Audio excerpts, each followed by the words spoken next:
Hi everyone, welcome back to the channel. If you have photos on your iPhone that you prefer to keep private, you can easily hide them from your main photo library.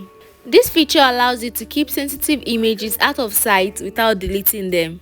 Here is how to hide photos on your iPhone. The first step is to open the photo apps on your phone.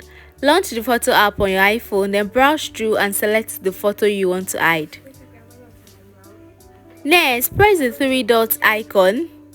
It will display some options and you'll see the hide option there. Click on it and hide the photo. The next step is to access hidden photos.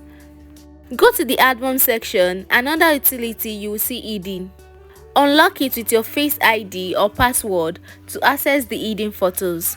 By following the steps, you can keep certain photos out of your main photo library while still having access to them whenever you need them.